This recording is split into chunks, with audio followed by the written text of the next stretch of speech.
Hermanos, vamos a abrir nuestras Biblias en el libro de Segunda de Reyes, segundo libro de Reyes. Perdón, hermanos, no es segundo libro de Reyes, es primer libro de Reyes. Primer libro de Reyes, capítulo 8, versículo 12. Primer libro de Reyes, capítulo 8, versículo 12. Leemos en adelante, dice la santa palabra de nuestro Señor. Entonces dijo Salomón: Jehová ha dicho que él habitará en la oscuridad. Yo he edificado casa por morada para ti, sitio en que tú habites para siempre. Y volviendo el rey su rostro, bendijo a toda la congregación de Israel, y toda la congregación de Israel estaba de pie. Y dijo: bendito sea Jehová, Dios de Israel, que habló a David, mi padre, lo que con su mano ha cumplido, diciendo: desde el día que saqué de Egipto a mi pueblo Israel, no he escogido ciudad de todas las tribus de Israel para edificar casa en la cual estuviese mi nombre, aunque escogí a David para que presidiese mi pueblo Israel. Y David, mi padre, tuvo en su corazón edificar casa al nombre de Jehová, Dios de Israel. Pero Jehová dijo a David, mi padre: cuanto a haber tenido en tu corazón edificar casa a mi nombre, bien has hecho en tener tal deseo. Pero tú no edificarás la casa, sino tu hijo que saldrá de tus lomos. Él edificará casa a mi nombre. Y Jehová ha cumplido su palabra que había dicho, porque yo me he levantado en lugar de David mi padre, y me he sentado en el trono de Israel, como Jehová había dicho, y he edificado la casa al nombre de Jehová, Dios de Israel. Y he puesto en ella lugar para el arca, en la cual está el pacto de Jehová que él hizo con nuestros padres cuando los sacó de la tierra de Egipto.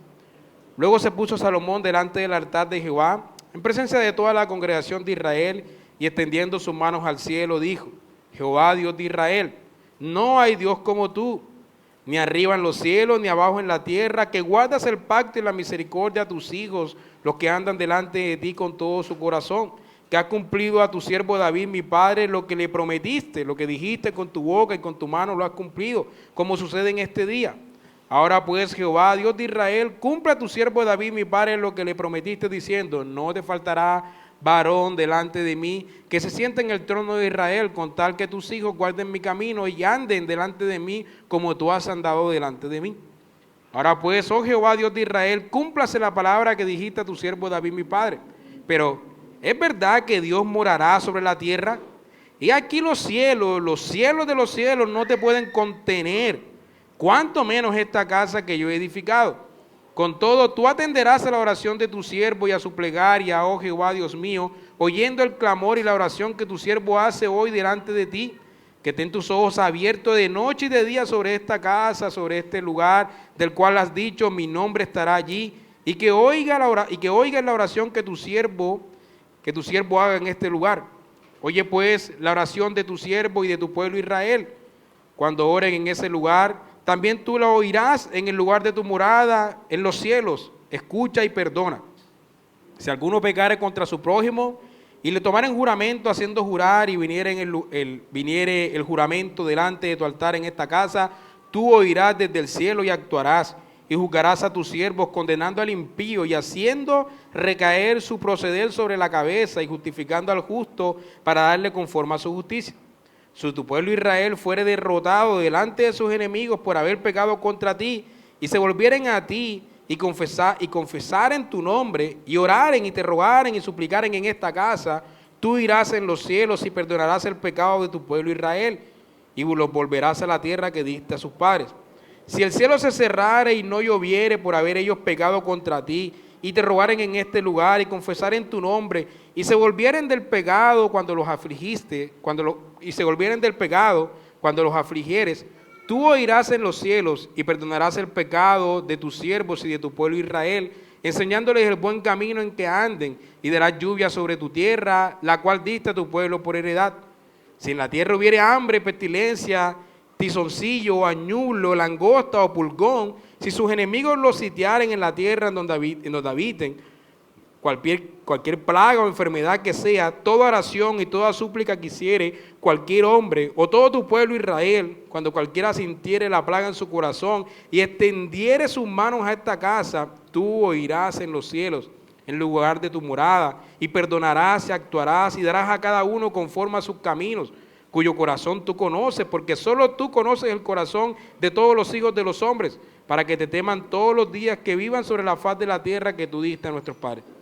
Asimismo, el extranjero, que no es de tu pueblo Israel, que viniere de lejanas tierras a causa de tu nombre, pues oirán de tu gran nombre y de tu mano fuerte y de tu brazo extendido, y vinieren a orar en esta casa, tú oirás en los cielos, en el lugar de tu morada, y harás conforme a todo aquello por lo cual el extranjero hubiere clamado a ti, para que todos los pueblos de la tierra conozcan tu nombre y te teman como tu pueblo Israel, y entiendan que tu nombre es invocado sobre esta casa que yo edifiqué. Si tu pueblo saliera en batalla contra sus enemigos por el camino que tú les mandes, y oraren a Jehová con el rostro hacia la ciudad que tú elegiste, y hacia la casa que yo edifiqué a tu nombre, tú oirás en los cielos su oración y su súplica, y les harás justicia.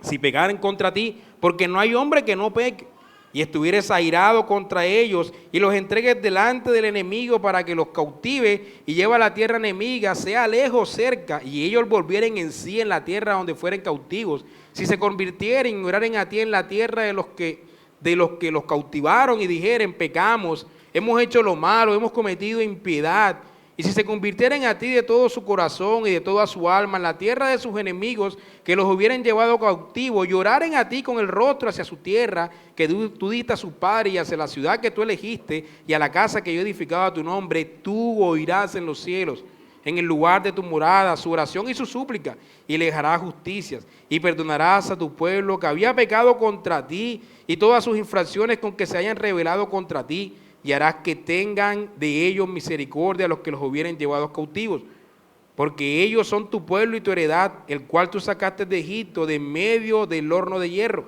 Estén pues atentos tus ojos a la oración de tu siervo, a la plegaria de tu pueblo Israel, para oírlos en todo aquello por lo cual te invocaren, porque tú los apartaste para ti como heredad tuya de entre todos los pueblos de la tierra, como lo dijiste por medio de Moisés tu siervo, cuando sacaste a nuestros padres de Egipto, oh Señor Jehová. Cuando acabó Salomón de hacer a Jehová toda esta oración y súplica, se levantó de estar de rodillas delante del altar de Jehová con sus manos extendidas al cielo, y puesto en pie bendijo a toda la congregación de Israel, diciendo en voz alta, bendito sea Jehová, que ha dado paz a su pueblo Israel, conforme a todo lo que él había dicho. Ninguna palabra de todas sus promesas que expresó por Moisés su siervo ha faltado. Esté con nosotros Jehová nuestro Dios, como estuvo con nuestros padres, y no nos desampare ni nos deje.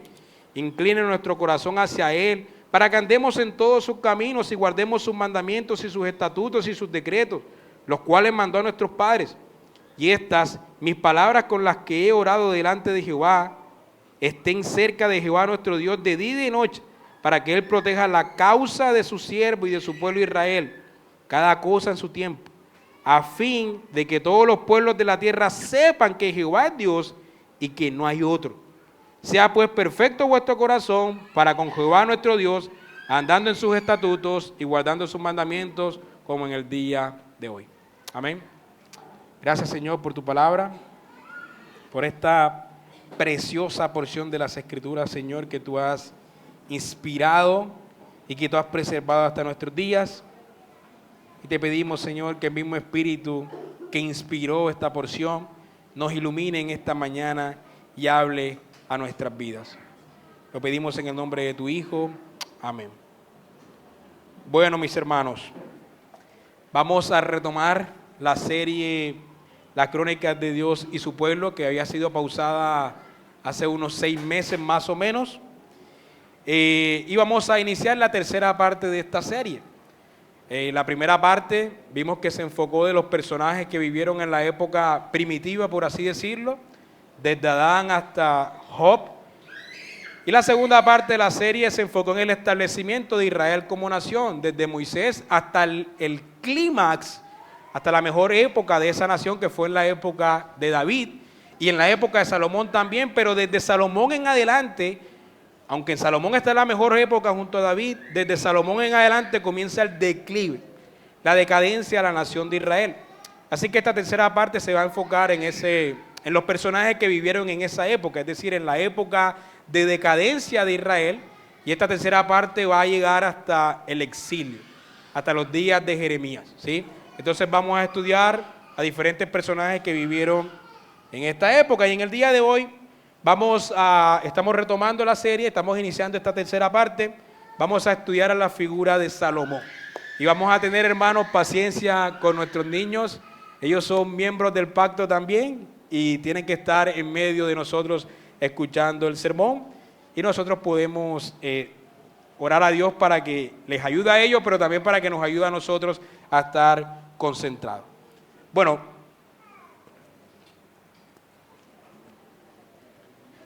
vamos a orar por los niños, es cierto, pero vamos a hacerlo cuando terminemos la predicación. Me recuerdas, Jamesito, que no se me vaya a olvidar, hermano. Me recuerdan si a mí no me recuerda, ¿ok? Hermanos, vamos entonces a estudiar a la persona de Salomón. Hay ciertas expectativas mesiánicas sobre el heredero al trono de David, debido a que hay una promesa en 2 de Samuel 7, donde David tiene deseo de hacer una casa a Dios, un templo, como lo va a hacer Salomón. Pero entonces Dios dice, yo te haré una casa a ti. David quiere hacer una casa a Dios y Dios dice, yo te haré una casa a ti. Y la casa que Dios le estaba prometiendo a David era una herencia, es decir, una familia, una casa que de generación en generación tenga nombre, tenga herederos que se sienten en su trono eternamente. Así que hay ciertas expectativas sobre el heredero de David, porque las personas piensan que el heredero de David es ese prometido en 2 de Samuel 7, es que va a tener un hijo obediente, que se va a sentar en su trono para siempre, que gobernará con justicia, con sabiduría y que además levantará una casa a Dios. Y nosotros vemos que Salomón es obediente inicialmente, se sienta en el trono, es sabio, gobierna con sabiduría y además de eso levanta una casa a Dios, levanta el templo. Así que hay ciertas expectativas con él. Él parece que es esta figura esperada en 2 de Samuel 7. Él inicialmente parece ser ese hombre, pero como veremos al final, él no es ese hombre. Hay otro, ¿sí? Entonces, vamos a estudiar este pasaje como siempre lo hacemos. 3 puntos. Vamos a ver cuáles son los hechos, luego qué podemos aprender de estos hechos y por último, cómo nos muestran el Evangelio, cómo nos guían a Cristo, cómo nos muestran a Cristo. Entonces, vamos a estudiar de Primera de Reyes a capítulo 1 al capítulo 11. Voy a hacer un resumen bastante breve, espero que abarque la mayoría de los hechos de Salomón o por lo menos los principales hechos. Y comenzamos con el capítulo 1 y capítulo 2. Pero antes de ir al capítulo 1 y 2, la historia de Salomón inicia desde antes. Su historia inicia en 2 de Samuel, en el capítulo 12, versículo 24. Allí se dice que él nació. Y se dice que cuando nació que Dios le amó. Es decir, de entrada se nos dice que este es un personaje bastante especial al cual Dios ama. Ahora es importante resaltar quién es la madre de Salomón. La madre de Salomón es la mujer de Urías Eteo, es decir, con la que David cometió aquel pecado escandaloso de adulterio, ¿no? El hijo que surgió de esa relación pecaminosa murió a causa de un castigo contra David, pero David después la tomó por mujer y tuvo más hijos con ella. Y entre esos hijos está Salomón, quien va a heredar el trono. Ahora sí, vamos al capítulo 1 de Primera de Reyes y capítulo 2. Llegando al capítulo 1 y 2, estos 2 primeros capítulos del libro narran un momento crucial en la historia de Israel, porque van a describir la transición del reino de David a Salomón. Y siempre que hay un tiempo de transición de un rey a otro rey, es un tiempo de incertidumbre, porque no se sabe lo que puede ocurrir. Alguien puede aprovechar la ocasión y apoderarse del trono que no le corresponde. Y en el capítulo 1 eso es lo que pasa. Uno de los hijos de David, que se llama Adonías, intenta usurpar el trono. El rey David ya era un anciano débil y ya no gobernaba con el mismo poder y con la misma autoridad que antes. Así que Adonías se autoproclamó rey y organizó una ceremonia real con el apoyo de Joab, que era comandante del ejército de David, y con el apoyo de Abiatar, que era el sacerdote. Así que hasta aquí parece tener las credenciales, tiene el apoyo de 2 figuras prominentes en Israel.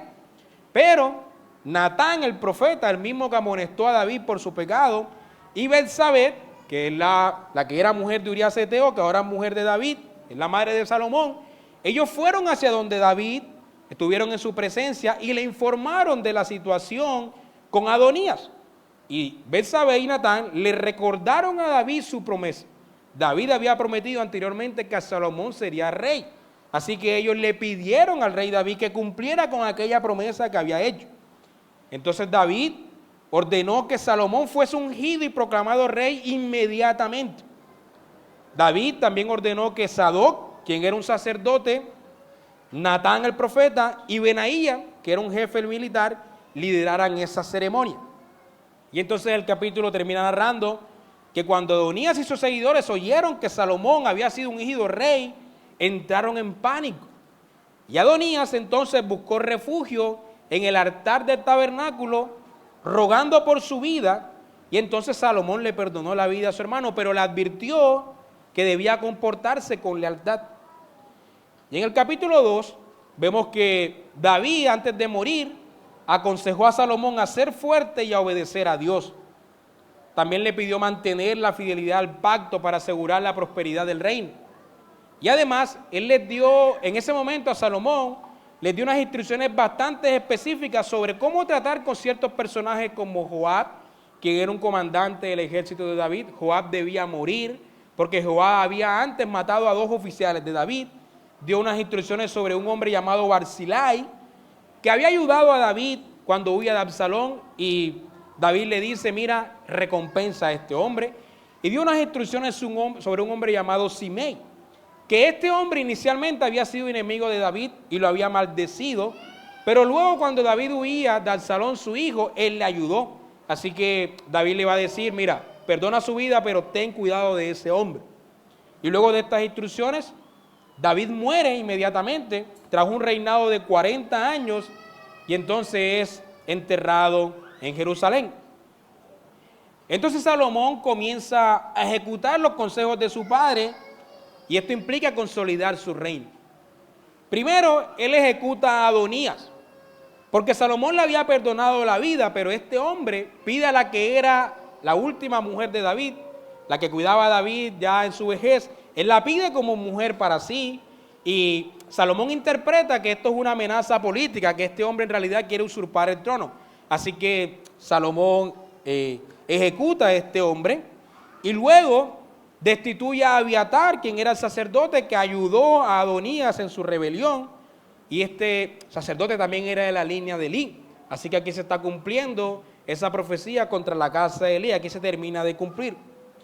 Después, estoy dando por sentado que ustedes estuvieron en el sermón de Samuel, ¿no? Ahí había una sanción contra este sacerdote llamado Elí sobre su casa. Y hasta aquí se termina de cumplir esa sanción con la destitución de este hombre llamado Abiatar. Si usted quiere saber más, escúchese ese sermón sobre Samuel. Después, él ejecutó a Joab por los crímenes que había cometido contra 2 comandantes del ejército de su padre. Y por último, él perdonó la vida de Simei, quien, como dije, había maldecido inicialmente a David, pero luego lo había ayudado, y David había dicho, mira, a este hombre, perdónale la vida, pero ten cuidado de él. Y entonces Salomón le dijo, mira, Simei, yo te voy a perdonar la vida, pero tú tienes que vivir dentro de la ciudad de Jerusalén, no puedes salir de esa ciudad. Y cuando pasaron 2 años, este hombre salió de la ciudad, y entonces Salomón ejecutó la sanción que le había impuesto inicialmente, así que este hombre murió, y de esta manera Salomón eliminó toda amenaza contra su trono y aseguró la estabilidad del reino. Y entonces en el capítulo 3 y 4 vienen las razones por las cuales Salomón es famoso, ¿no? Porque él pide sabiduría y Dios lo va a dotar de gran sabiduría. El capítulo 3 inicia con Salomón estableciendo una alianza política con Egipto porque se casó con la hija del faraón. Y luego de esto Dios se le aparece en un sueño. Y Dios le dice a Salomón que puede pedir cualquier cosa que me pidas te daré. Y Salomón pide sabiduría para gobernar al pueblo con justicia y sabiduría para poder discernir entre el bien y el mal. Entonces el Señor se complace con la humildad de este hombre y le concede una sabiduría inigualable. Pero además, como recompensa por no pedir riquezas ni poder, Dios también le promete prosperidad, le promete honor y le promete una vida larga, pero estas promesas son condicionales.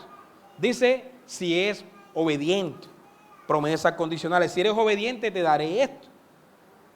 Y entonces luego la historia se va a enfocar en mostrar esta sabiduría incomparable de Salomón al resolver un conflicto entre dos mujeres rameras. Resulta que habían dos mujeres rameras que habían tenido un hijo al mismo tiempo y vivían en la misma casa. Y un hijo de una de las mujeres rameras murió en la noche. Y entonces la otra mujer ramera cogió a su hijo y lo puso en el lugar del muerto y cogió, cogió su hijo muerto, lo puso en el lugar del vivo, se quedó con el vivo y le puso el muerto a la madre. La madre se da cuenta en la madrugada que su hijo está muerto, pero cuando llega de día lo ve y se da cuenta que no es el suyo. Entonces le dice, ese es mi hijo, y ella dice, no, este es mi hijo, y comienzan a pelear por quién es el hijo de quién.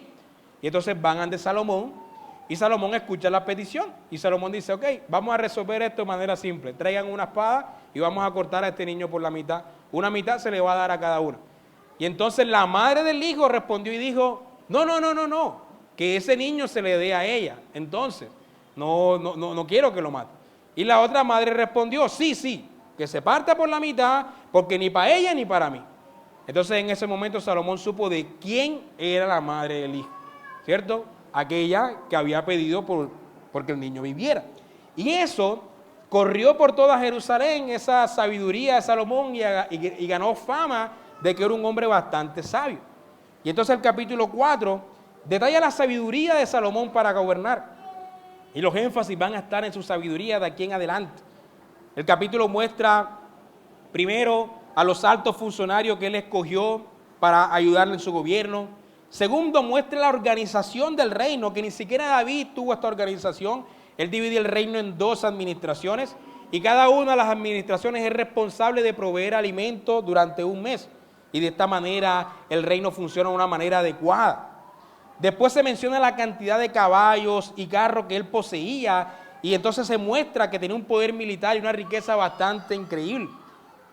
En cuarto lugar se menciona la extensión de su reino. El versículo 21 del capítulo 4 dice lo siguiente: y Salomón señoreaba sobre todos los reinos desde el Éufrates hasta la tierra de los filisteos y el límite con Egipto. Esto es mucho más allá de lo que Dios le prometió a Abraham. Es decir, es un terreno más grande de la promesa que Dios había hecho. Y dice que traían presentes y servían a Salomón todos los días que él vivió. Y en quinto lugar se muestra explícitamente la prosperidad de su reino. Se dice que cada familia tenía seguridad y abundancia, porque la prosperidad de un rey se evidencia cuando su pueblo vive bien. La prosperidad de un reino se evidencia no cuando el rey vive bien, sino cuando el pueblo vive bien. Y el versículo 20 dice, Judá y Israel eran muchos, como la arena que está junto al mar en multitud, y aún así comían, bebían y se alegraban. Con eso nos quiere decir, era un reino próspero. Y el capítulo 4 termina afirmando lo siguiente en el versículo 29. Escuchen lo que dice. Y Dios dio a Salomón sabiduría y prudencia muy grandes, y anchura de corazón como la arena que está a la orilla del mar. Era mayor la sabiduría de Salomón que la de todos los orientales, y que toda la sabiduría de los egipcios. Aún fue más sabio que todos los hombres, más que Tan, Esraíta, y Quemán, Calcol, Darda, hijos de Maol. No sabemos quiénes eran esos hombres, pero suponemos que eran hombres bastante sabios. Y dice, y fue conocido entre todas las naciones de alrededor que él era un hombre sabio. Y compuso 3000 proverbios, y sus cantares fueron 1005. También disertó sobre los árboles, desde el cedro del Líbano hasta el hisopo que nace en la pared. Asimismo disertó sobre los animales, sobre las aves, sobre los reptiles y sobre los peces. Y para oír la sabiduría de Salomón venían de todos los pueblos y de todos los reyes de la tierra, a donde había llegado la fama de su sabiduría. El énfasis está aquí, es un hombre bastante sabio y está gobernando con sabiduría. Y entonces del capítulo 5 al capítulo 8, el énfasis va a estar puesto en la construcción del templo. El templo va a ser algo, digamos, el evento más importante en la vida de Salomón, porque va a tener consecuencias a lo largo de la historia bíblica, ¿no? El capítulo 5 comienza mostrando los preparativos para construir el templo. Salomón va y hace una alianza política con Irán, quien era rey de Egipto, de Tiro, y ese rey tenía toda la madera que Salomón necesitaba y que había sido amigo de David, su padre. Y entonces Salomón solicitó su madera, la madera de cedro y el ciprés de ahí del Líbano para poder construir el templo. Entonces Hiram aceptó suministrar esos materiales a cambio de trigo y a cambio de aceite de oliva, que en el reino de Salomón había en abundancia porque era un reino bastante próspero. Entonces Salomón, con su sabiduría, va a llevar a cabo la construcción de este templo. Y si ustedes leen el pasaje, no podemos leerlo porque es bastante amplio, pero la construcción llega con una planificación bastante meticulosa. Dios dotó a este hombre de tal sabiduría para la construcción de este lugar majestuoso. El capítulo 6 narra la construcción de ese templo y se dice que inició en el 4º año del reinado de Salomón, es decir, recién iniciando su reinado, y que fue 400 años después del Éxodo. Habían pasado 400 años desde la muerte de Moisés. Y el pasaje da información bastante detallada sobre las medidas, sobre los materiales, oro por todas partes, oro y madera. Y la construcción va a durar 7 años. 7 años. Y el capítulo 7 va a enfocarse en otras construcciones de edificios que hizo Salomón, porque además del templo hizo otras construcciones majestuosas, entre ellas el propio palacio real, donde van a gobernar los hijos de sus hijos. Y el capítulo 8 es el que acabamos de leer, bueno, una parte de lo que acabamos de leer, narra la dedicación del templo. Salomón convocó a los ancianos de Israel para que ellos trasladaran el arca del pacto desde la ciudad de David al templo. Y cuando los sacerdotes colocaron el arca dentro del templo, es decir, en el lugar santísimo que estaba en el templo, entonces una nube llena el lugar, simbolizando que la presencia de Dios ha llegado ahí. Y entonces Salomón, después de ver esto, hace una oración, la que leímos al inicio de este sermón. Y él entonces alaba a Dios por cumplir su promesa a David y por permitir la construcción del templo. También pide que este sea un lugar donde Dios escuche las oraciones de su pueblo, incluyendo situaciones de pecado, calamidad, guerra y exilio. Ustedes mismos lo escucharon. La oración de Salomón es: Señor, tú escucharás la oración. Tú escucharás la oración cuando tu nombre sea invocado en este lugar. A pesar de que Dios no puede ser contenido por las 4 paredes, está esa promesa de que Dios va a escuchar la oración ahí. Entonces Salomón pide incluso que si los extranjeros oran hacia el templo, en dirección al templo, ellos sean escuchados. Y entonces Salomón, como leímos, termina bendiciendo al pueblo y exhortándoles a ser fieles a Dios para que Israel prospere. Y el pasaje termina narrando que miles de sacrificios se ofrecen ese día y que el pueblo celebra una fiesta de dedicación del templo que va a durar 14 días, 2 semanas. Y entonces vamos al capítulo 9 y el capítulo 10. Estos capítulos nuevamente van a poner el enfoque en la sabiduría de este rey. De hecho, los 10 primeros capítulos se enfocan en eso. Resaltan la sabiduría de este hombre. El capítulo 9 inicia narrando una segunda aparición de Dios a Salomón. Después de que éste termina de construir el templo y el palacio, el Señor se le aparece nuevamente. Y Dios va a reafirmar que Él ha escuchado la oración que Salomón ha hecho en el capítulo 8 y que Él ha consagrado ese templo como un lugar donde va a residir su nombre. Y entonces el Señor también volvió a prometer bendiciones condicionales a Salomón y su descendencia. Si le obedecen, entonces Él va a cumplir con esto. Son bendiciones condicionales.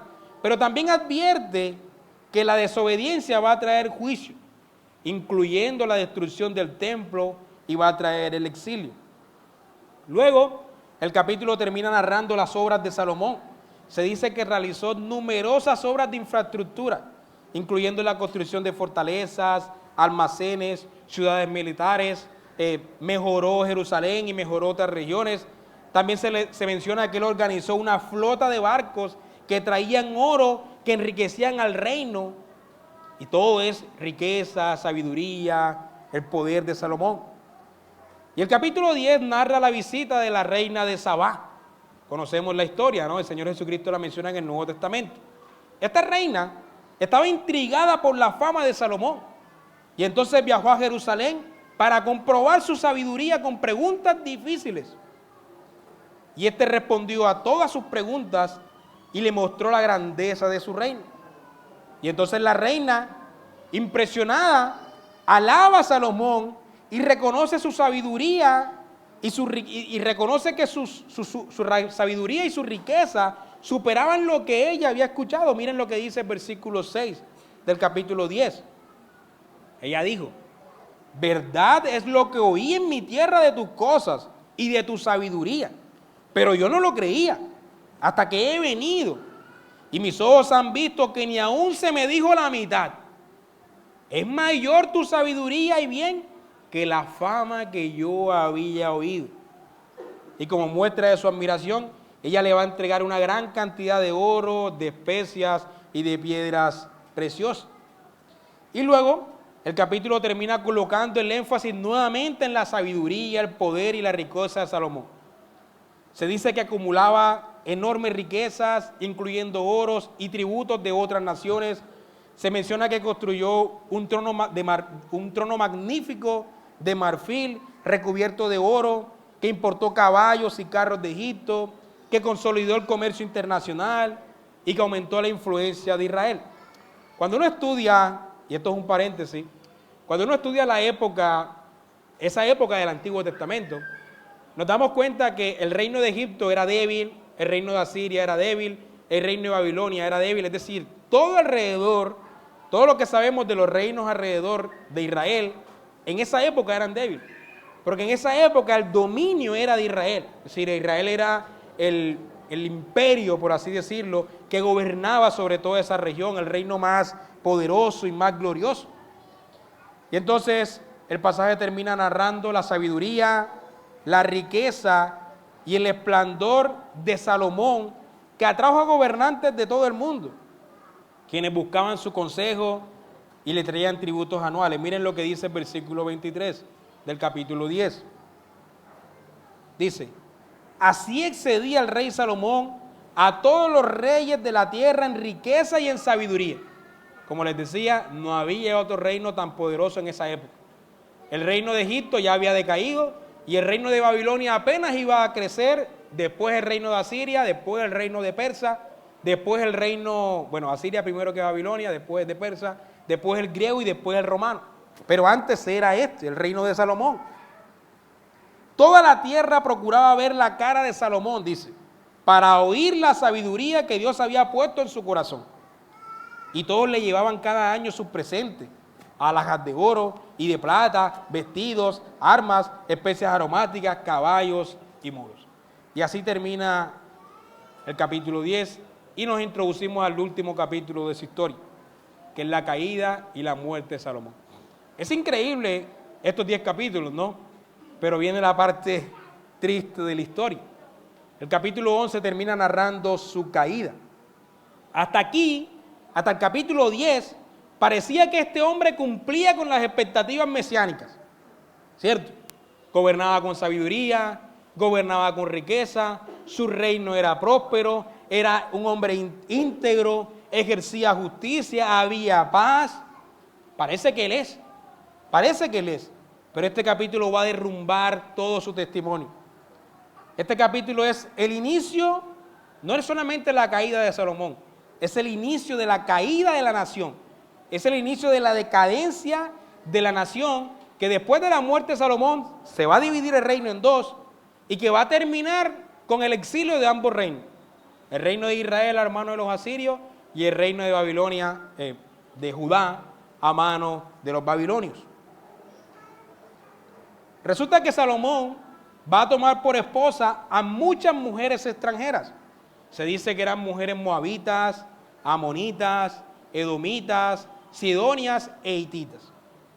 Todo esto en contra de la advertencia de Dios de no unirse a ellas porque podrían separar su corazón o apartar su corazón hacia otros dioses. Ya inicialmente lo había hecho al unirse con una egipcia por alianzas políticas. Posiblemente él tomó a todas estas mujeres porque él dejó de confiar en el poder del Señor y comenzó a consolidar su reino con alianzas políticas. Al casarse con estas mujeres, establecía alianzas políticas y de esa manera fortalecía su reino. Pero esto resultó en 700 esposas. ¿Cómo un hombre puede vivir con 700 esposas? Demuestra la riqueza de Salomón. Tenía que ser un hombre muy rico para sostener 700 esposas. y 300 concubinas. 700 esposas y 300 concubinas, y claro, sabemos que esto es un número redondo, pero eran más de 1000 seguramente. Y como consecuencia, en su vejez, su corazón se desvió en la idolatría. Él permitió el culto a dioses paganos, porque él mismo levantó los altares para esos dioses con el fin de que sus esposas adoraran a sus dioses, ahí en medio de Israel. Y entonces, como Salomón no permaneció fiel al pacto, como lo hizo David su padre, Dios se va a airar contra él, y el Señor va a anunciar que el reino sería arrancado de la mano de Salomón debido a su desobediencia. Sin embargo, Dios también va a prometer que por amor a David, no por amor a Salomón, sino por amor a su padre, y por eso es que somos una iglesia del pacto, ¿no? Que creemos que Dios tiene amor hacia los padres y luego ese amor se ve reflejado en sus hijos. Incluso cuando ellos no sean cristianos hay cierta gracia de Dios hacia ellos. Por amor a David, dice, esto no va a ocurrir mientras Salomón viva. El reino se va a dividir después de su muerte. Pero además de eso, no será quitado todo el trono de su casa. Hay una tribu que ellos van a conservar, la tribu de Judá. Y el Señor entonces va a levantar varios enemigos contra Salomón como castigo. Entre ellos se levanta un hombre llamado Jeroboam.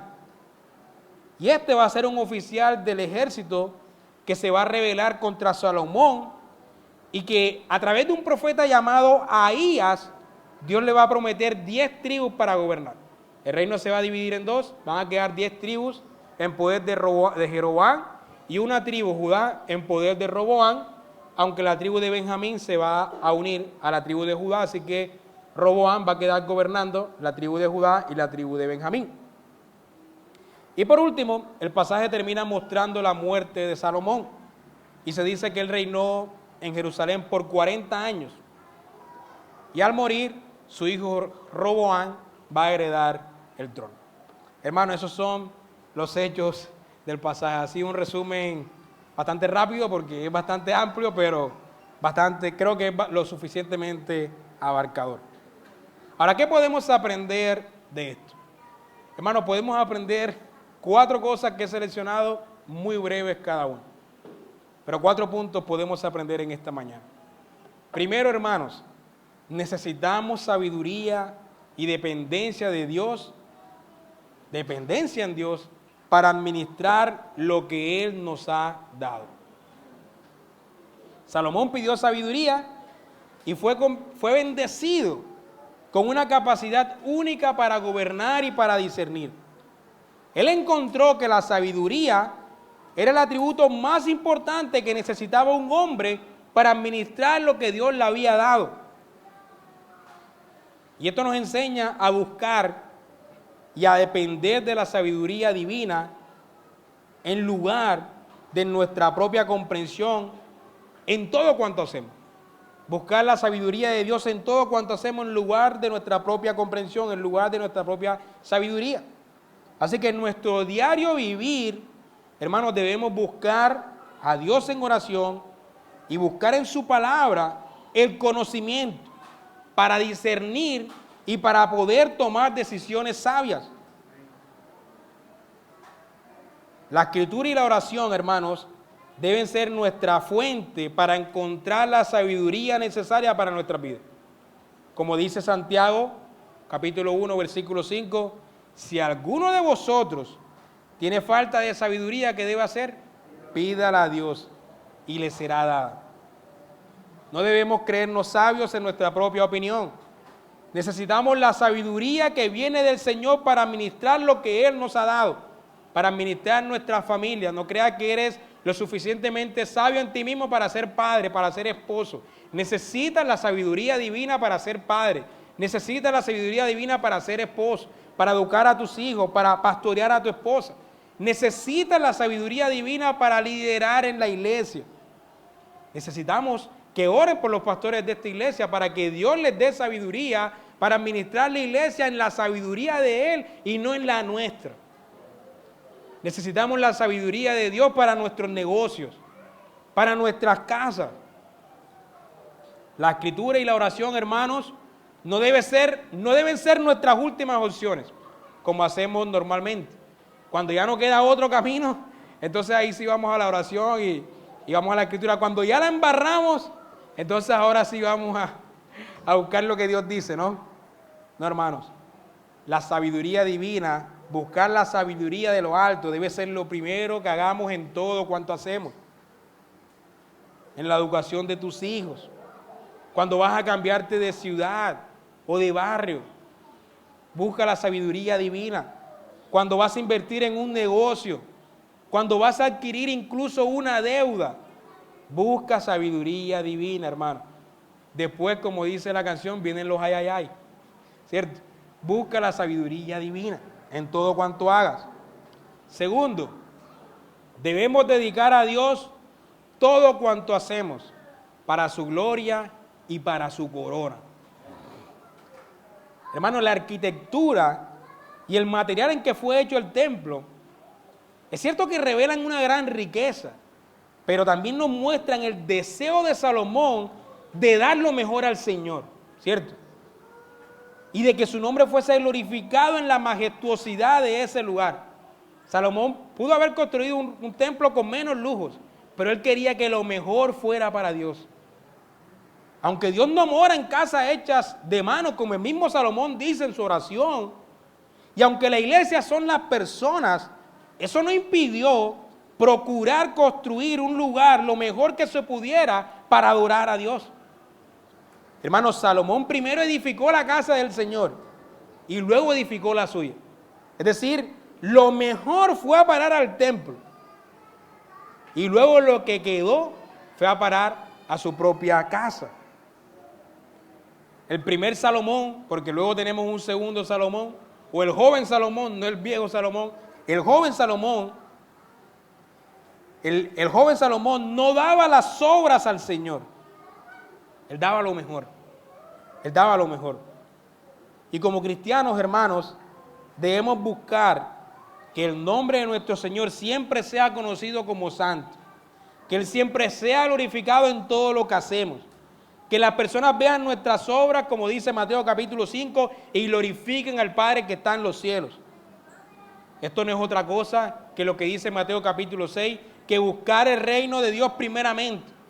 Y todo lo demás será añadido. Esto no es otra cosa que desgastarnos por el nombre y por la corona de nuestro Señor. Como el joven Salomón, primero debemos glorificar su nombre. Primero su nombre, primero lo mejor para Él. Y después, si acaso, buscar nuestra comodidad. Hermanos, ante la cercanía de la muerte, debemos tener esto presente. El fin de nuestra vida es glorificar a Dios y disfrutar de Él para siempre. Ese es el fin de nuestra vida. Así que nuestra vida no debe hacer otra cosa que desgastarse en Él. Hermano, porque cuando nos morimos no nos llevaremos nada. El fin de nuestra vida debe ser desgastarnos para nuestro Señor. Así que en todo lo que haces, piensa en tu trabajo, piensa en tu servicio en la iglesia, piensa en la administración de tu tiempo. ¿Estás dando lo mejor de ti a Dios o le estás dando tus obras a Dios? ¿Qué estás haciendo? ¿Tus intereses giran únicamente en torno a ti o en realidad tú estás buscando la gloria de Dios en todo? Que su nombre sea conocido como santo, que Él reciba lo mejor de mí.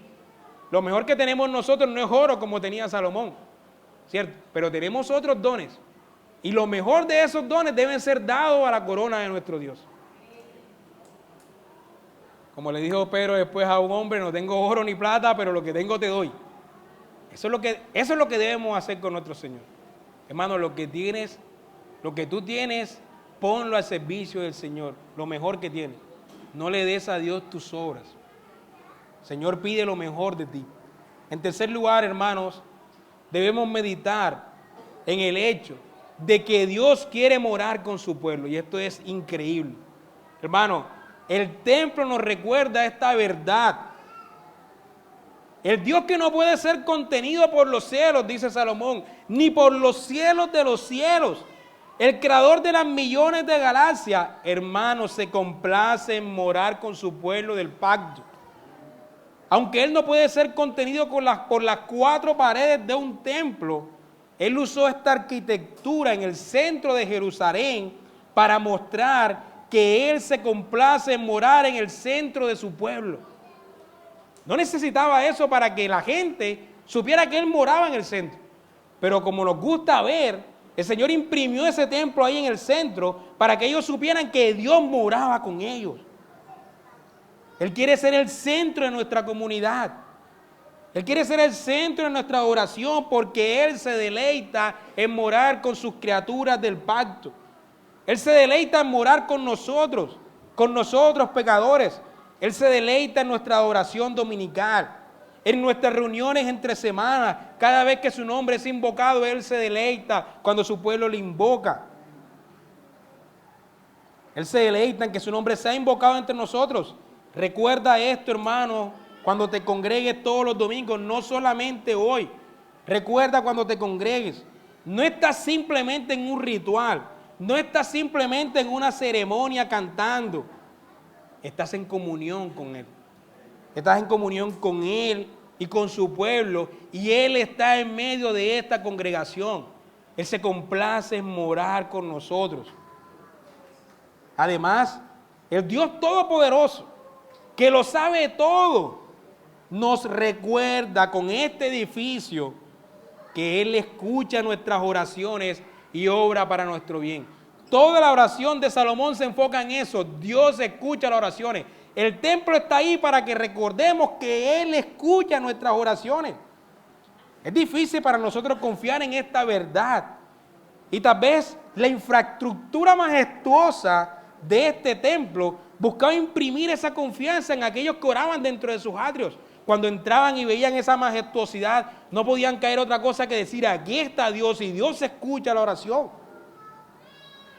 Pero siendo que ahora, hermanos, Él mora entre nosotros, por medio de su Espíritu Santo, Él nos dice que Él está presto para escuchar nuestras oraciones. Ya no en ese templo arcaico, caído, derrumbado, ahora en nosotros, desde cualquier lugar. La majestuosidad de la obra de Cristo, lo que Él hizo por nosotros, debe imprimir en nosotros la confianza de que esto es así. Siendo que somos su templo, Él mora con nosotros y Él nos escucha, hermanos.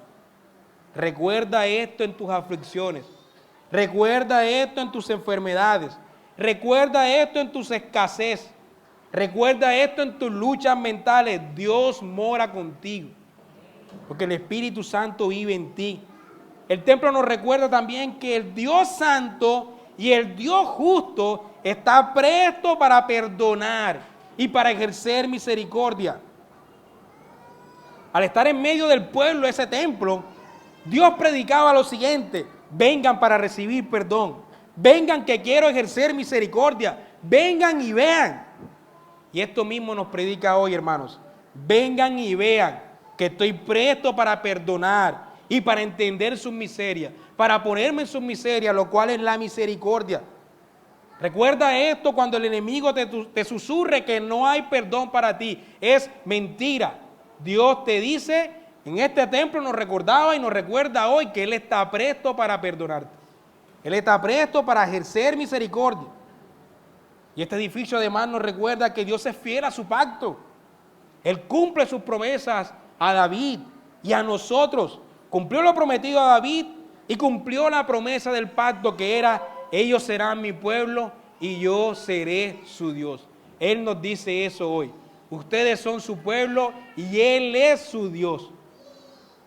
Dios, el Dios fiel del pacto, nos recuerda eso. Y en cuarto lugar, mi hermano, cuidado con los ídolos del corazón. Cuidado con los ídolos del corazón. Este fue el problema del viejo Salomón, del segundo Salomón. Los ídolos hicieron nido en su corazón y desviaron su camino. Como dice Juan Calvino, el corazón es una fábrica de ídolos. Las mujeres y el poder político, porque como dije, posiblemente se casó con todas estas mujeres por alianzas políticas. Esto desvió su corazón. Hermanos, escuchen esto: desvió el corazón del hombre más sabio del mundo, conduciéndolo a adorar a dioses falsos. Hermanos, si los ídolos del corazón hicieron eso con el hombre más sabio del mundo, ¿qué pueden hacer con nosotros? ¿cierto? Siendo este el hombre más sabio del mundo, la idolatría le condujo de dejar de ser el hombre más sabio a convertirse en el hombre más necio. Lo sabemos porque luego su hijo Roboam tiene que lidiar con el yugo pesado que su padre pone sobre el pueblo luego. Después de gobernar con sabiduría, ahora gobierna con la necedad. Los ídolos del corazón buscan desviarnos de nuestro servicio y de nuestra obediencia al Señor. Los ídolos de nuestro corazón reclaman la devoción que solo Dios merece. Ellos quieren nuestro tiempo, quieren nuestra fuerza, quieren nuestros recursos, pero el Señor no quiere una devoción parcial de parte nuestra. Él quiere una entrega total. Así que mi hermano, ten cuidado de aquellos ídolos que atesoras con mucho aprecio en tu alma, puesto que pueden desviar tu camino y alejarte de la fidelidad del pacto como ocurrió con Salomón. Los ídolos no son únicamente estatuas como nosotros creemos. Los ídolos pueden ser el trabajo, pueden ser los estudios, incluso la teología, pueden ser los libros, pueden ser el ocio, puede ser el gimnasio, el deporte, el fútbol. Incluso la familia puede convertirse en ídolos que reciben nuestra entrega total, desplazando a Dios como la prioridad de nuestra devoción. Así que ten cuidado, hermano. Nuevamente, ante la cercanía de la muerte, los ídolos conducen a la muerte. Los ídolos no pueden darnos la felicidad que nos da el Dios verdadero. Los ídolos no pueden darnos el perdón de pecado que nos da el Dios real. Los ídolos no tienen misericordia de nosotros, los ídolos nada son. Lo único que necesitamos ante la cercanía de la muerte es recordar que el Dios del pacto nos perdona, que el Dios del pacto tiene misericordia de nosotros y que el Dios del pacto debe ser la prioridad en nuestras vidas en esos momentos y en estos momentos. Así que también ten cuidado de las alianzas o las amistades que te pueden alejar de Dios, lo que pasó con Salomón. Como cristianos debemos cuidar con quién nos relacionamos y con quién nos aliamos. Segunda de Corintios 6:14 dice, no os unáis en yugo desigual con los incrédulos. Recuerda esto. En otro lugar el apóstol dice, las malas conversaciones corrompan las buenas costumbres. Recuerda eso. Ten cuidado del amor por el poder, del amor a la riqueza o la fama. Ten cuidado de que no desvíen tu camino. Amén. Y por último, hermanos, ¿cómo esta historia nos muestra a Cristo? Dios prometió a David que su descendencia permanecería en el trono para siempre, como dice 2 Samuel capítulo 7. Hermanos, aunque Salomón reinó como parte de esa promesa, él no pudo cumplirla plenamente, porque él no era la persona esperada. Jesucristo, como descendiente de David, sí es el cumplimiento definitivo de esta promesa, porque Jesús es el verdadero David. Él sí obedeció perfectamente. Él sí cumplió ese pacto condicional que Salomón no cumplió. Y por eso dice en Lucas capítulo 1, versículo 32, este será grande y será llamado Hijo del Altísimo, y el Señor le dará el trono de David su padre, y reinará sobre la casa de Jacob para siempre, y su reino no tendrá fin. Hermanos, Él es el verdadero rey que trae la justicia y paz sobre su pueblo. Él no solo reina sobre la tribu de Judá, Él restaura la unidad del reino, puesto que restaura también a los gentiles. Reina sobre los gentiles. Las 10 tribus representaban a los gentiles, representan la unidad del reino. Ahora, es verdad que Salomón construyó el templo de Jerusalén. Sin embargo, ese templo era temporal. Ese templo era limitado. Con toda y su hermosura estaba condenado a ser abolido, porque había un templo más majestuoso al que había que dirigir nuestra mirada. Hermanos, Jesús establece el verdadero templo eterno. Él dice, en un lugar mira el templo majestuoso y dice, derrumbar ese templo y en 3 días lo restauraré. Y no hablaba de ese templo, hablaba de su templo. Su cuerpo es el templo. Es Él, Jesús, si es el verdadero templo con el cual tenemos comunión con el Padre. Por eso dice Hebreos 9:11 que Jesús como sumo sacerdote es sumo sacerdote del tabernáculo más grande y más perfecto, que no es hecho por manos humanas. Así que a través de Jesús tenemos acceso directo al Señor. Además, Él sí construye el verdadero templo, no el que construyó Salomón. Él sí construye el verdadero templo que el hijo de David prometió levantar. Y ese templo somos nosotros, en donde mora el Espíritu Santo. Somos templos del Espíritu Santo. Es el verdadero templo que el hijo de David prometió hacer. Un templo donde Dios more. Y por eso nuevamente Dios mora entre nosotros. Y por último, hermanos, Salomón es conocido por su sabiduría, ¿no? Su gobierno próspero. Pero a pesar de sus logros, él falló en ser completamente fiel a Dios. Y aunque apuntaba a serlo inicialmente, definitivamente él no era el hijo esperado de David. En contraste, Jesús es el Rey perfecto, cuya sabiduría es infinita y cuyo gobierno nunca será corrupto. Él gobierna a su pueblo con perfecta sabiduría. Él no es solo el David conquistador, porque ya vimos en el sermón de David que él es aquel que conquista a sus enemigos. Pero él no es solamente eso. Él no solamente vence a sus enemigos, él también es el verdadero Salomón que gobierna y que ordena todo con sabiduría. Él conquista a sus enemigos como David, pero gobierna con sabiduría como Salomón, sin caer en el pecado de Salomón. Y por eso Mateo capítulo 12, versículo 42 dice: la reina del sur se levantará el juicio contra esta generación, no contra esta, sino contra esa a la que él estaba predicando, y le condenará, porque ella vino desde los confines de la tierra para oír la sabiduría de Salomón, y aquí hay uno más grande que Salomón en este lugar. Cristo es más grande que Salomón.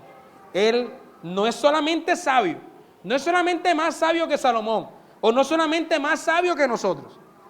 Él es la sabiduría. Él es la fuente de toda sabiduría. Sin Él no hay verdadera sabiduría. Él es la fuente de toda sabiduría, incluida la sabiduría de Salomón. Hermanos, Él es la sabiduría encarnada. Si quieres sabiduría, búscala en Él. Búscala en Cristo. Amén. Gracias, Señor, por tu palabra. Aplícala a nuestras vidas, Señor. Lo pedimos en el nombre de tu Hijo. Amén.